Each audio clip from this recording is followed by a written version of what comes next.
New updates in the K-Flock RICO case is being released daily, with now a new statement from K-Flock's co-defendant and best friend in the RICO case is now coming out. DJ Academics released on Twitter stating, K-Flock's co-defendant, aka Sticky, says they came to him and asked him to snitch on K-Flock, and he told them, no, I'll see you in 30 years. Sharing this Instagram photo of Sticky and K-Flock in the street of New York, with a caption saying, we did stuff at RL together. Guess we gotta defend our freedom against these people together as well. It's all fun and games until these people come. They said, tell us about Kevin. Help yourself, 30 years is a lot of time. Well, I guess I'll see you in 30 years. Now that was an Instagram post from Sticky himself, and this is great and bad news for K-Flock.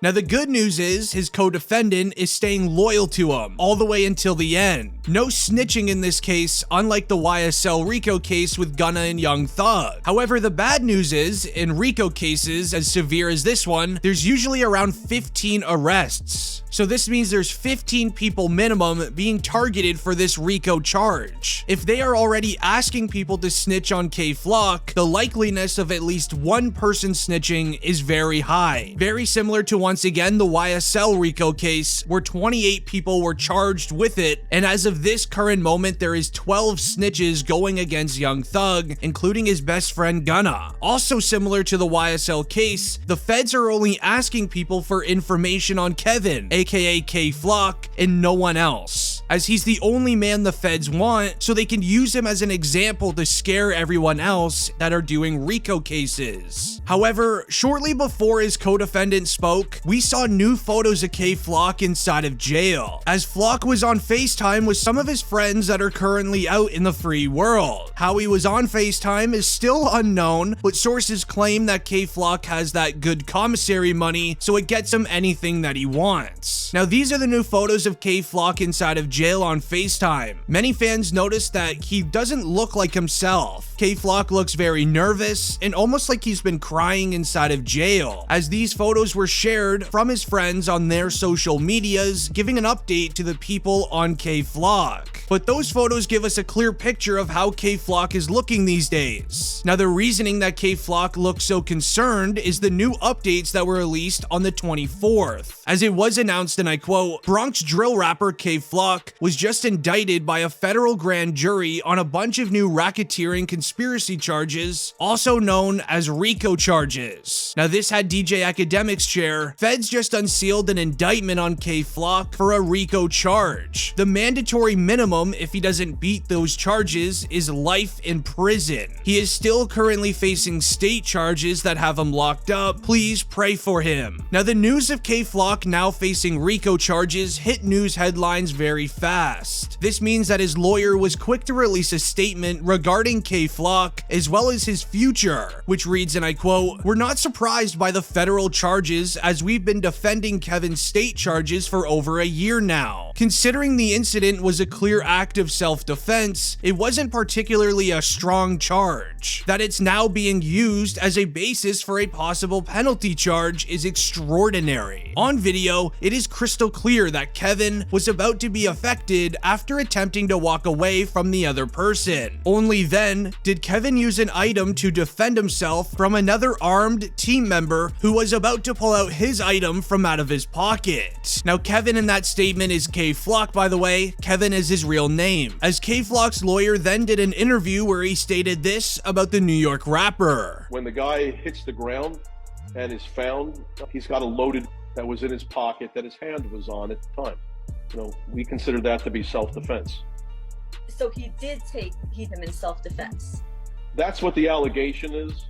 You know, I don't want to talk too much about the details of the case, Okay. but the government claims that he pulled the...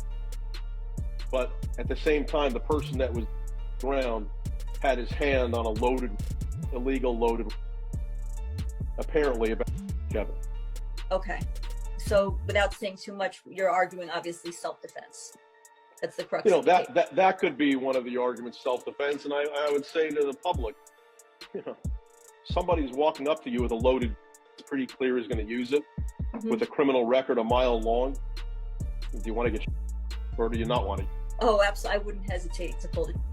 Leave a like on the video if you're a fan of K-Flock. I'm curious how many fans are watching today. Now, alongside the photos of K-Flock inside of jail, his reaction to his entire court case was also shared to the public. Now, before hearing his reaction to the new court case, you first need to hear the new court files so you get an idea on how severe this truly is. As the new court files read, on December 23rd, 2021, New York rapper K-Flock, otherwise known as Kevin Perez, was involved in a situation leading to the passing of an Uber Eats delivery driver, as well as a hardworking man named Oscar Hernandez, as explained by his parents. On this day, Kevin Perez went on Instagram Live. At the beginning of his day, sharing his outfit to all of his fans, showing off the new designer coat that he was wearing. A few hours later, Kevin Perez, aka K-Flock, was seen on surveillance video walking down the street in New York City. From the photos that you see here, K-Flock is seen walking past a barbershop with two other individuals, with K-Flock continuing to wear his blue designer coat as well as a Shiesty mask and skinny jeans. Now, the feds believe that this was an act caused by K-Flock being a famous celebrity, as the way that he was ran up on only could have happened from somebody that watched his Instagram Live earlier in the day. As while K-Flock is walking past this barbershop, and remember how he's wearing a Shiesty mask, a man named Oscar Hernandez sprints out of the barbershop and yells at K-Flock, saying, "Hey, what are you looking at?" As Oscar Hernandez's family allege that K-Flock was staring at him through the barbershop window, but there's no evidence proving that. With Oscar Hernandez sprinting out of the barbershop, he begins a small argument with K-Flock. With the argument only escalating from this point on, people on the street begin to slow down their vehicles and bikes to continue watching these two arguing in the middle of the street. And again, with it starting to escalate, Oscar Hernandez allegedly does an act where he looks like he's grabbing at his waistband, as someone typically would if there was a firearm there. With him doing this motion, this is when K-Flock is seen on surveillance pulling out his firearm, in the end making Oscar Hernandez scared and begin turning his back and sprinting away from K-Flock. But it was at this moment where K-Flock uses his firearm, as he believed that he was in some sort of trouble to the point where he had to defend himself, and we all kind of know what happened after that. Hernandez later passed from his injuries at the local NYC hospital. All that was left at the scene was shell casings and Hernandez's slides that he was wearing, as Kevin Perez, professionally known as K-Flock, turned into the main suspect in this investigation only a few minutes after the incident, as the NYPD released a photo on their social medias asking if anyone in the public knew who this individual was. With this photo going quickly viral on Twitter, remember how K-Flock was on social media showing off this outfit earlier in the day? Well, thousands of people realized that this is K-Flock and immediately started tagging him in the tweet. With the feds now knowing that this was K-Flock, the rapper himself then ended up turning himself into the NYPD on December 23rd and is now facing charges of the first degree, also being held on Rikers Island jail. His lawyers currently are doing anything to get him released. Now, Hernandez's parents spoke about the passing the next day, as they believe this was a case of mistaken identity, as Oscar Hernandez was a delivery man for Uber Eats and was described as a hard worker. Yet the NYPD released their statement, and in the NYPD statement, they said that this incident was street related based on K-Flock's documented affiliation with the Bronx-based Third Side Street Team. It was documented that K-Flock was heavily involved in street-related acts within his time in the free world. Being a huge name figure in New York City, he had lots of control on situations, but this also made him a main target when his ops would retaliate. Due to those reasons, K-Flock and his lawyers are convinced and are making the claim that this situation was an act of self-defense by K-Flock. And at this current moment, we don't have any more details relating to the fact this could have been street-related or why Oscar Hernandez went after K-Flock in the first place. Now, K-Flock may have just ruined his very short music career for good. He was one of the fastest rappers growing in New York City. He was making huge waves in the industry with his distinct style and lyrical prowess, as he was born and raised in the Bronx, whereas sadly his music career also may have just ended. But it's important to note that the Bronx is known as the birthplace of the hip-hop culture. One of the things that set K-Flock apart from the others was his dedication to his craft, and hopefully it will never go unnoticed due to this situation. If you are a K-Flock fan, leave a like on the video. I'm curious how many fans are watching today, and don't forget to subscribe if you're new.